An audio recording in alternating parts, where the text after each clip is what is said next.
In this video, I'm going to show you how you can bookmark favorite games in Roblox.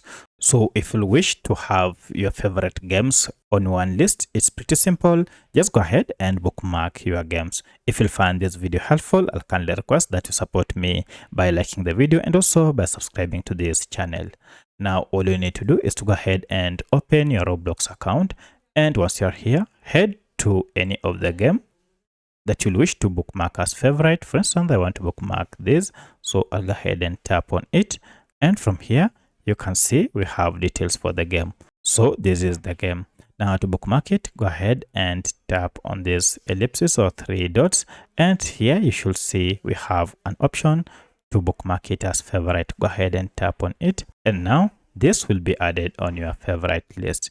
You can also go ahead and add more games. For instance, I want to add this. I'll also do the same. Just click on these dots and then bookmark by tapping on favorite here. And now once you're done, your list would have been created for your favorite games. Now to find your favorite games that you bookmarked, head over to this ellipsis here or to this menu, and here you should see favorite. So if you tap on this, here you'll see all the games that you bookmarked as favorite. So that's how you can add favorite games on Bookmark in Roblox. If you have any other question, kindly let me know in the comment section. Otherwise, thanks for watching and let's meet in the next video.